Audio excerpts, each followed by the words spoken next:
उपचुनाव, वैसे तो इस उपचुनाव से सरकार की सेहत पे कोई फर्क नहीं पड़ना है, ये बात तय है। लेकिन जो कहते हैं ना, एक परसेप्शन बन के निकलेगा कि अगर समाजवादी पार्टी अपनी रिटेन कर ले जाए और एनडीए गठबंधन अपनी रिटेन कर जाए तो ठीक है, इसका कोई असर नहीं। एक दो सीट भी ऊपर नीचे हुई तो उसका बड़े उसकी तरह प्रोजेक्ट किया जाएगा जो जीतेगा कि अब हमारी लहर 27 तक चलेगी। हालांकि जिस पर सबकी नज़र थी मिल्कीपुर, वो अब ये ऑफिशियली तय हो गया कि उस पर अब इन तारीखों पर चुनाव नहीं होगा 13 नवंबर को। तो आपका क्या मानना है? देखिए, उपचुनाव हमेशा, जो आपने बात कही कि किसी की सेहत पर कोई असर नहीं डालते, लेकिन अगर देखा जाए तो सेहत पर बहुत बड़ा असर डालते हैं, क्योंकि भविष्य के लिए वो एक संकेतक के तौर पर, एक संदेश के तौर पर आम जनमानस में जो एक बड़ा वर्ग मतदाताओं का है, जिसे फ्लोटिंग वोटर कहते हैं, उसके ऊपर बहुत बड़ा असर जी। इसलिए इसे ये कह के खारिज कर देना, क्योंकि सेहत पर न सरकार के असर पड़ना है न प्रतिपक्ष के असर पड़ना है। नेता प्रतिपक्ष समाजवादी पार्टी का रहना है, मुख्यमंत्री भाजपा का रहना है, तो ऐसी स्थिति में बहुत फर्क नहीं पड़ना। लेकिन उत्तर प्रदेश में लोकसभा चुनाव का जो परिणाम रहा है वो एक बहुत बड़ा फैक्टर है।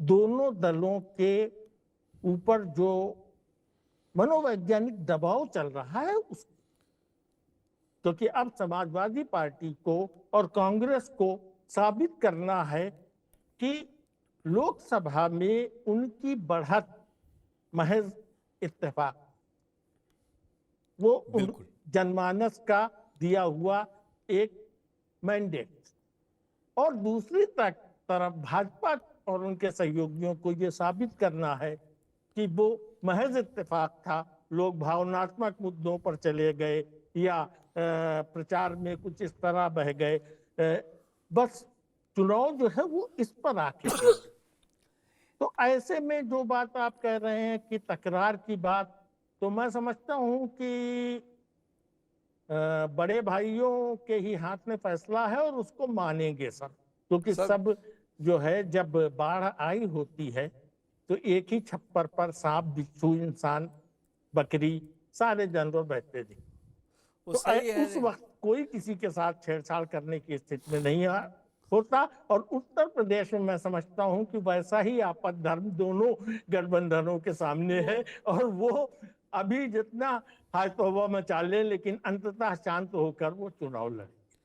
वो आप बिल्कुल सही कह रहे हैं। एक इंग्लिश मूवी है लाइफ ऑफ पाई, उसमें एक इंसान और एक टाइगर अपने साथ, शायद आलोक पांडे जी अपने बच्चों को जरूर इस मूवी का उदाहरण देते हो अपने इंस्टीट्यूट में। तो अरविंद जी, मैं आप पास आता हूँ। जो नैरेटिव तोड़ने की बात है, अभी 3 घंटे पहले की खबर है, पहले तो सुबह खबर नायब सिंह सैनी ने पहली कैबिनेट बैठक की, उसमें यह कह दिया कि 80 में वर्गीकरण लागू होगा, और यह एक ऐसा मुद्दा था जो छूने को कोई तैयार नहीं था। कम से कम उत्तर भारत के राज्यों में कोई नहीं बोल रहा था। मायावती ने उसी पर अटैक किया है, बोले ये कांग्रेस की राह पर चल पड़ी है।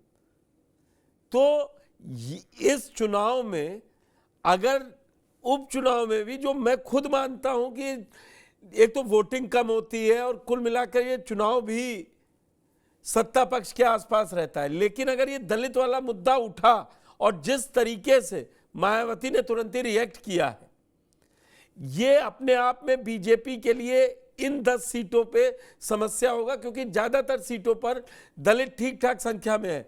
फूलपुर में तो सबसे ज्यादा है, मझुआ में भी है। तो ये छेड़ के बीजेपी क्या करना चाह रही थी? नायब सिंह सैनी तो तीसरी बार आए थे, लेकिन जो यहां पर तीसरी बार सरकार आनी है, वो 2.5 साल पहले ये इस तरह का एक टेस्ट ही शुरू किया है। भाई हरियाणा में लागू कर दिया तो कल को यूपी में भी लागू होगा। जी पुष्कर जी, देखिए, जो चुनाव हो रहे हैं तो कहा जाता है कि राजनीति में धारणाओं का बड़ा महत्व होता है। जी राजनीतिक दल धारणाएं स्थापित करते हैं और सच्चाई भी है कि उन्हीं धारणाओं के बूते सत्ता हासिल भी किया जाता है और सत्ता का सिराजा भी खर भी जाता है। तो धारणाएं जो है इस उपचुनाव में, चाहे इंडिया गठबंधन हो या जो एनडीए गठबंधन हो, ये पूरी तरह से स्थापित करने की कोशिश में है। और चूंकि अभी हाल ही में जो है लोकसभा चुनाव भी हुआ है, तो उत्तर प्रदेश के विशेष संदर्भ में जो इंडिया गठबंधन है, वह तो यह धारणाएं स्थापित जनमन में करने की कोशिश करते हुए देखा जा रहा है बार बार कि नहीं, जो 2027 की लड़ाई होगी उसमें भारतीय जनता पार्टी को सत्ता से उखाड़ फेंका जाएगा। जी अब चूंकि उस धारणा को फलीभूत करते हुए जनता के बीच अगर वैचारिक प्रसारण करना है, तो आवश्यक हो जाता है कि मैक्सिमम सीटें जो है 10 में से, फिलहाल मिल्कीपुर को छोड़ दिया जाए तो 9 सीटों में से अधिक जीता जाए। जी अब देखिए, अगर 2022 के विधानसभा चुनाव देखेंगे तो आप 50-50 है। इस बिल्कुल अर्थ में 50-50 है कि अब चूंकि मीरापुर की जो लड़ाई थी, उसके जो मुख्य किरदार जो है आरएलडी, वो भाजपा के साथ है। लेकिन जब आप 2024 के लोकसभा को चुनाव को देखेंगे तो भारतीय जनता पार्टी जो है केवल जो है गाजियाबाद में, फूलपुर में और मझवा में संभवतः वह जी। जो है केवल 3 सीटों पर ही विधानसभा में बढ़त बना पाई है। बाकी बिल्कुल पे सही बात है। समाजवादी पार्टी की बढ़त है। तो खैर स्वाभाविक रूप जैसी से सीट पे आप सही कह रहे हैं, खैर जैसी सीट पे हाँ। जहां आरएलडी साथ थी। जी, इसके बावजूद भी तो स्वाभाविक रूप से भारतीय जनता पार्टी के ऊपर एक दबाव है। लेकिन जिस तरह से भारतीय जनता पार्टी ने हरियाणा चुनाव को जीता है, उससे कहीं ना कहीं वो उसके कार्यकर्ता, उसके नेता उत्साहित हैं और कहीं ना कहीं जो है इंडिया गठबंधन के लोग जो है उनको जवाब देते नहीं बन रहा है। अब ये सवाल उठता है कि क्या इंडिया गठबंधन या जो एनडीए गठबंधन है अपने सहयोगी दलों की जो गठरी का गांठ है, क्या वो मजबूती से बांध सकेंगे? क्या इसकी संभावना है? तो बिल्कुल संभावना है। आदरणीय अभी विश्लेषक सामने सही कहा कि जो आपद धर्म में जो होता है, वो सारे सैद्धांतिक विचार को किनारे पर रख करके वो कहते भी है ना, कहावत बड़ा मजेदार है पुष्कर जी, कि जुदा होने के डर से कोई जी। दिल लगाना छोड़ नहीं देता है। सही तो बात है। स्वाभाविक रूप से जो है सभी लोग इसमें तो दिल लगाएंगे ही। लेकिन अब जहां तक निषाद पार्टी का सवाल है कि क्या 2 सीट, तो मुझे नहीं लगता है कि 2 सीट बीजेपी देगी। हाँ, मझवा की सीट दे सकती है, क्योंकि उत्तर प्रदेश में सर्वाधिक जो मलाह, केवट, बिंद, बाथम जो जातियां हैं, वह 2.5 लाख 3 लाख के आसपास जो है वहां पर हैं। तो मुझे लगता है कि जो एक यह समूह है, तकरीबन पूरे समूह को जोड़ देंगे तो 8% के आसपास बैठता है। तो भारतीय जनता पार्टी अपने सहयोगी दल को नाराज नहीं करेगी।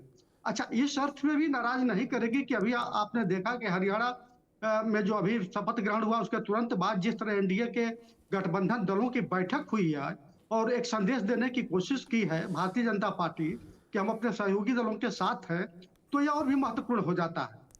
अब एक सवाल आपका और है कि क्या एससी को जो है वर्गीकरण करने का जी। सवाल है, तो क्या इसका असर कितना होगा? देखिए, हरियाणा अब जो है भारतीय जनता पार्टी के लिए राजस्थान और गुजरात के लिए प्रयोगशाला बन चुका। तीसरी बार वहां जो है भारतीय जनता पार्टी की सरकार बनी है। तो सर्वाधिक जो है प्रयोग जो है लेबोरेटरी में ही किए जाते हैं। तो मुझे लगता है कि वहां पर जो है किया जाएगा।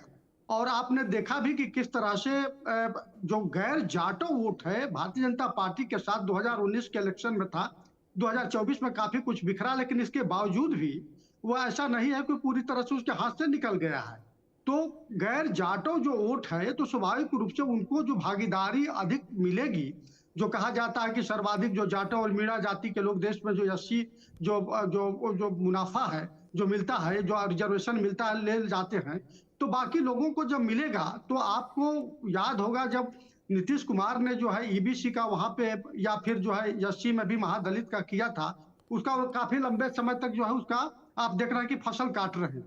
तो मुझे लगता है कि भारतीय जनता पार्टी अब चूंकि उपचुनाव में बसपा भी चुनाव में कूदने जा रही है, यानी भारतीय जनता पार्टी अच्छी तरह से समझ गई है कि यही ये वक्त है जहां पे इस प्रयोग को हरियाणा के जरिए जो है उसका आकलन किया जा सकता है कि उसका राजनीतिक असर कितना होगा। तो मुझे लगता है कि चूंकि उपचुनाव अभी 2 साल उत्तर प्रदेश का चुनाव बाकी है, उसका देखेगी कि क्या असर पड़ता है, क्योंकि महाराष्ट्र में भी बहुत अधिक दलित हैं, इसके बाद झारखंड में भी आदिवासी हैं। तो मुझे लगता है कि भारतीय जनता पार्टी इसका असर देखने के लिए या प्रतिक्रिया देखने के लिए, हो सकता है कि वो करें ना करें, लेकिन प्रतिक्रियाएं तो आएगी ही। तो कुल मिलाकर के यह एक जो है धारणाएं स्थापित करने की कोशिश ठीक। पूरे तरह से उपचुनाव में होगी। आपकी जी। बात मैंने ले ली कि ये टेस्टिंग वाटर टाइम है बीजेपी के लिए, क्योंकि जहां जीत के आए वहां 5 साल बाद चुनाव है, तो अभी कोई हाल फिलहाल कोई फर्क पड़ेगा नहीं। और आलोक पांडे जी, क्या लग रहा है, कांग्रेस को 2 सीटें समाजवादी पार्टी ने ठीक दी या कांग्रेस का हक ज्यादा बन रहा था? पुष्कर जी, समाजवादी पार्टी उत्तर प्रदेश में तो कम से कम बड़ा भाई है। अब देखिए, अगर इसे देखें पीछे से तो मध्य प्रदेश में कांग्रेस को ने कुछ नहीं दिया अखिलेश भाई को, चलिए ठीक। हरियाणा में भी कुछ नहीं दिया, चलिए वो भी ठीक। जम्मू में भी कुछ नहीं दिया, जम्मू कश्मीर वो भी ठीक। महाराष्ट्र में भी कांग्रेस से समाजवादी पार्टी कह रही कि भाई 7 विधायक तक हमारे रहे हैं, हमें 12 सीटें दीजिए। अब समाजवादी पार्टी जानती कि 12 तो मिलने से रही, लेकिन हमेशा राजनीति में बार्गेनिंग करने के लिए थोड़ा ज्यादा मांगा ही जाता है। थोड़ा ज्यादा मांगो तो कम मिलता है। बच्चा भी बाप से पॉकेट मनी अपने पिता से मांगता है, तो अगर 1000 भी दो तो 2000 मांगता है, क्योंकि उसे पता 50% कटेगा।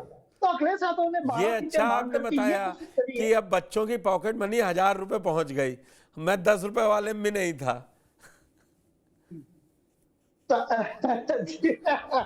बिल्कुल सही बात है। हम लोगों के जमाने में पॉकेट मनी जैसी कॉन्सेप्ट ही कहाँ थी। तो सामाजिक रूप से, आर्थिक रूप से भारत और पिछड़ा था और गरीब था हम लोग। तो जिन परिस्थितियों में आए, किसी से कुछ छुपा नहीं है। तो पॉकेट मनी जैसी बात कहाँ होती थी, खाना मिल जाए और पढ़ने को मिल जाए, तो बात खत्म है। खैर, जो मेन बात आते हैं कि अखिलेश जी ने जो कांग्रेस को 2 सीटें दी हैं, ठीक है। हालांकि अगर कांग्रेस के नजरिए से देखा जाए तो बड़ी टफ सीटें दी है। वो 2 सीटें दी जिसमें भारतीय जनता पार्टी लगातार जीत रही है 30-35 साल से। तो मतलब अखिलेश भाई का इसमें तो हार नहीं है, चलो 2 ठों पकड़ा दो। खैर, 44 साल से नहीं जीती कांग्रेस, और गाजियाबाद 22 साल से नहीं जीती है।